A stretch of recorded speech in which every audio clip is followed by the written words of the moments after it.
Dr. Weimersheimer said just to introduce herself. So, my name is Kristen Pierce. I'm one of the infectious disease physicians at UVM, and thank you to Peter for asking me to speak again. And every year he says, just talk about whatever you want, which is always dicey to tell an ID doctor to talk about whatever they want. So I might hit a few soapboxes in the next 20 minutes. This isn't the sexiest of infectious disease topics, and this came up because we talk a lot about this in internal medicine and the fellows for the ID program, and it always amazes me what brings people to the emergency room, because I think you guys see people whose limbs have come off, and then you also see people with sore throat and colds. So it's a huge spectrum, so I thought we would try and go through some pharyngitis, some streptococcal mimics. And I asked myself, well, do you even talk about this in the ER literature? And I guess you do. So there's a lot of data or a lot of articles in your literature talking about this, so at least I felt a little more comfortable, and hopefully no one will fall asleep in the next 15 minutes. So there are apparently 14 million visits to acute care facilities, either ERs or walk-ins for pharyngitis, so I thought, okay, well, this is an important topic. And we'll talk about some of the easy hitters first. And I will say, of all of these syndromes, I have seen all of these syndromes in our hospital except for one, and you'll be able to tell which one that is. So this is a pretty easy one, right? So young woman comes in, sore throat, comes on acutely. She has bilateral anterior cervical lymphadenopathy, big purulent exudates, and her rapid strep antigen is positive.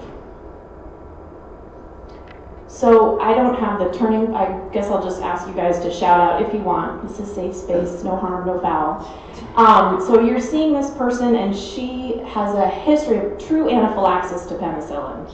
So I guess I just throw it out there. What are you going to give her? Her rapid strep antigen is positive. Presumably she has group A strep. Do you want to treat her? Do you not want to treat her? And what do you want to give her? No treatment. D, okay. No treatment. No treatment, and Dr. Weimersheimer was not treating her. Yeah, so we'll come back to this in a second. So you guys know all of this, the Centaur criteria, which has been really helpful. So remember 0 to 1, we all get a point for all of those things. 0 to 1, there's really no indication to even be testing. 2 to 3, we test, and anything over 4, we treat. And remember, it is different than viral pharyngitis, and there's a whole list of things that cause viral pharyngitis. Adenovirus usually has sore throat and conjunctivitis. Coxsackie virus, EBV, CMV, HIV, there's a whole long list of things. But they don't tend to look like group A strep unless, in terms of the clinical severity of illness, these people are very quickly sick. And if you've ever had group A strep, I had as a resident, I thought I was gonna die. I felt awful. I had 104 for like 3 days. These people are often quite sick. And so I'll just point out a couple things that are important. Obviously, you guys all know penicillin and amoxicillin are the drug of choice. Somebody asked me the other day, do you even use penicillin anymore? And ID doctors use a lot of penicillin. We use a lot of penicillin in the hospital and in the outpatient setting. It's important to remember that if you have a true anaphylactic allergy to penicillin, so people report that all the time, right? You guys see, oh, I'm allergic to penicillin. I think about over 10% of people report an allergy to penicillin. The true incidence of IgE-mediated true anaphylaxis to penicillin is probably less than 0.1%. And you can sometimes ascertain that just in a good history. But if they truly have a true anaphylaxis reaction to penicillin, you're going to give them Clinda or the macrolides. And I just point out that there's a lot more increasing resistance to both those drug classes for group A strep. And although we do see treatment failures with amoxicillin and penicillin, we don't think it's due to resistance. There's still no documented group A strep resistance to penicillin and amoxicillin, so it's important to remember that. The cephalosporins, if you have a mild penicillin intolerance, or we use them now for people that have maybe failed their treatment course of penicillin. But just caution with the azithro and the Clinda, because depending on where you practice, you're going to see more resistance. And remember, doxycycline, trimethoprim sulfa, and ciprofloxacin are not recommended. They have limited to no streptococcal coverage whatsoever, which is why we don't use them for cellulitis, or we shouldn't be using them for cellulitis.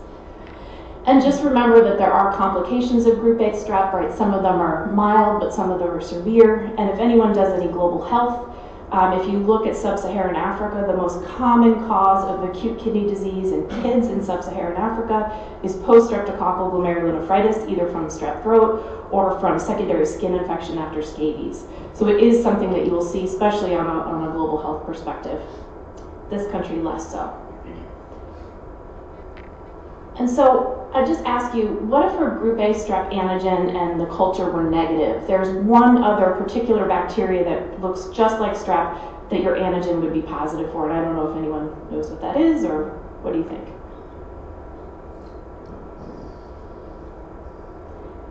It's this funny bacteria that looks, so they clinically look just like strep. Big, swollen tonsils, lots of exudate, fever. They might not be as ill, and it's usually most in young adults. You don't see it in older folks. And they often have this rash that looks a little bit like scarlet fever. And this is one of my colleagues' favorite bacteria, Acanibacterium hemolyticum. And it's important to remember it's a gram-positive rod, so it's going to look very different on a gram stain than group A strep. Remember, that's a gram-positive cocci. So in our hospital microlab will isolate Acanibacterium as a pathogen and tell us. But if you work in a small hospital that doesn't have a well-established microlab, you might have to ask, is there anything else growing on that plate? And you might have to sort of figure out that it could be Acanibacterium. It's treated exactly like group A strep, and it looks just like group A strep, but remember, they're not as sick. And the rash associated with Acanibacterium hemolyticum looks just like scarlet fever, but it's more pronounced on the extremities. So oftentimes it spares the trunk a little bit, and it's mostly on the arms. And this is a common thing in sort of college-age kids. I'll talk briefly about two things you guys are very familiar with, complications of maybe streptococcal pharyngitis. One is peritonsillar abscess. We see this more commonly in young folks. It's the most common deep space or neck infection in adults. And it's often, on exam, you have that nice sort of unilateral tonsillar swelling that displaces the uvula. And most often, this is due to either group A strep or sometimes extension from trauma, but most commonly due to some other pharyngitis. There was a nice Cochrane review in 2016 in looking at, is needle aspiration better than IND in the OR, and it looks like they're both sort of equivocal, that patients do equally as well whether it's needled and drained or they go to the OR for IND. Some of the literature says that we shouldn't give people antibiotics after this. I think most ID doctors would give you antibiotics following a peritonsillar abscess. And remember, in amoxicillin, which we use for group A strep, doesn't have great oral anaerobic coverage. So if you were worried about peritonsillar abscess, you might use something like amoxiclav because you want that beta-lactamase inhibitor for better oral anaerobic penetration. And then the other big bad boy, before we talk about some of the unusual things, are retropharyngeal abscess, and I think probably all of you have seen this. This is usually not a subtle presentation. Your literature says that CT scan with IV contrast is the gold standard, but you can see sort of the global variation in sensitivity and specificity. And these people are often sick. They often have stridor, hoarseness, unable to swallow their secretions. This is usually not a subtle thing. And I will step back and say, we'll talk about another syndrome in a minute, but their IDSA, the Infectious Disease Society of America, which is my governing body, in terms of group A strep or viral pharyngitis, does not recommend the use of oral steroids as an adjunct to antibiotics. And I will tell you that it may increase your risk for one of these syndromes we're going to talk about in a minute. I know people do give them to decrease that swelling and pain and maybe help people swallow a little bit better, but IDSA would not recommend that. So we try to discourage that, and I'll tell you what that syndrome is in a minute. Okay, so we'll move on to some little more variety here. So 24-year-old woman who comes to the ER, sore throat, it's early September. She works at a local vineyard in Addison County, and they've started pressing grapes. And she says during the press, she often samples the, I don't know what it's called, but the press, the liquid, to sort of see what it tastes like. She's really had no other travel and no new sexual contacts. She's ill on exam. She's febrile, a little bit tachycardic, and she has a big anterior right cervical node that's erythematous, sorry. And she has bilateral tonsillar swelling with exudates. So big exudates on her tonsils, swelling on the right side of her neck. And so you think maybe streptococcal pharyngitis. But then you examine her neck, and she's got this sort of this bulbous lymph node that's sticking out. And she said she's been sick for maybe a few days. I don't know if anyone has any thoughts. I hear muttering. Mycobacteria like Scrofula or something? Sure. Yep.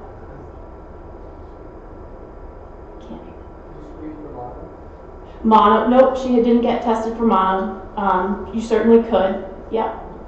EBV, CMV would look the same. Sometimes toxoplasmosis would look like that. So if I give you those choices, is there something in particular you would pick out? Great pressing, big swollen lymph node. I can't quite hear you, so I'm just gonna, but this is tularemia, and so this is not a common thing, but we have seen it in Vermont. If anyone practices in Addison County, we had a few cases a few years ago where people had mowed over their rabbit, like a rabbit in the lawn, and it kind of aerosolized the rabbit, and they got inhalational tularemia. I know. I guess that's like the godsmack of infectious disease. But so this is oropharyngeal tularemia, and it's from ingestion, and it's not a common thing, but it's definitely something you should think about. It exists all over Vermont and the Northeast, and this is data only from 2013. We certainly have seen more cases, and there's lots of different kinds of tularemia, but that clinical presentation should absolutely make you think about tularemia. It's usually from contaminated water, rodent contamination, or mowing over a rabbit, obviously. But so to put it in your deferential, and certainly Scrofula could look like that, but they shouldn't be that sick. Yeah? So what's the connection with the vineyard? Oh, so the rodent contamination of the grapes. So somebody, bunny or rat, was peeing on the grapes, and then it all goes into the press, and then they're drinking contaminated. Yeah, good question. But not a reason to not drink wine, but. Okay, so 24-year-old man, this is another UVM ER case, who has 4 days of sort of a mild sore throat. He's not sick. The only reason he comes to the emergency room, or to the acute care surgery service, to the walk-in, is because his friend is a medical student and says, oh, you have an ulcer on your palate, you should probably get seen. So he comes to the walk-in, and he said he has a new sexual partner 2 weeks ago. He's had several episodes of unprotected sex. On exam, he's pretty well appearing. He has an ulcer that I'll show you on his palate, and he has some mild, non-tender cervical adenopathy. And I will say this is a very common presentation of a now common disease. So there's his ulcer, kind of his teeth are on your left, and sort of that white ringed ulcer. It's not really tender. What do you guys think? Someone said D. Someone said gonorrhea.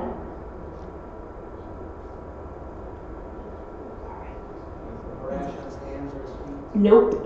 Good question. Syphilis. So remember, people practice oral sex, right? So you can get HSV2 above and below the belt. Your primary chancre can be in your mouth, or it can be on your genitals. So, and you can have a primary chancre in your mouth from primary syphilis, or you can have secondary syphilis in your mouth. So it's really important to ask a sexual history. He's not sick, he has a painless ulcer, and it's usually associated with some mild cervical adenopathy. And a lot of my clinic patients, their primary chancre is in their mouth and not on their genitals. So good oral exam is important. I think he just came to the ER because, I don't know, his friend was a medical student. But you can get gingival ulcers, you can get lip ulcers. We were taught that it's the great imitator, right? So they can look very, very different. And so then other than giving this patient penicillin, are there other things that you would want to ask or do or screen for? Yeah.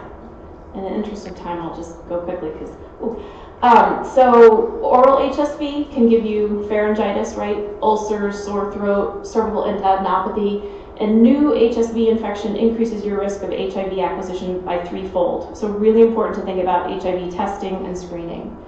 Acute HIV, in infectious disease, we say the rule of fives. 5 unexplained symptoms should make you think about acute retroviral syndrome.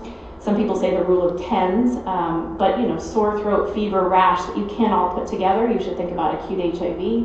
And then gonorrhea. Gonorrhea rates are on the rise, especially in Vermont, we're seeing more of it. And you will not diagnose somebody's oropharyngeal gonorrhea with a urine test. You have to do site-specific testing. So for that patient that had the syphilis, you'd want to do a oropharyngeal gonorrhea swab, maybe a rectal swab, depending on sexual practices, and a urethral urine to look for GC and chlamydia. And I will just say that pharyngeal disease with gonorrhea is often very difficult to eradicate, so it's important to do site-specific testing so you're giving the appropriate drug regimen. I'm running out of time, so I will, 24-year-old woman, exchange student from India, who just came from India. She's living in communal housing. She comes to the ER, she's sick, and she has sore throat, fever, difficulty swallowing, and she has this nice, thick, gray membrane on her palate that bleeds when you try and scrape it off. So I hear mutterings, yes. So this is the very classic presentation of diphtheria, which we do not see much in the US, but I know that a lot of people do global health practice in other places, and so it's really important to think about diphtheria. That is the hallmark description, and that's exactly what it looks like. There was a big outbreak in the Soviet Union in the 90s, but thanks to immunization in this country and most of the developing world, it's not something we see commonly. I will say it's important to remember that there are cutaneous manifestations you can see with diphtheria, so you look for skin manifestations, and there's a myocardial component. So in this area, if we see someone coming in with maybe fever or sore throat, not feeling well, and heart block, we think about Lyme, but you can get myocarditis and heart block from diphtheria. So for those of you that do global health work, or if we see people coming from other parts of the world, we definitely have a lot of people moving to Vermont from other parts of the world that aren't vaccinated. And obviously the whole reason for the Iditarod, which I won't get into because it's very interesting. Lastly, I think, so 22-year-old man comes with fevers and cough.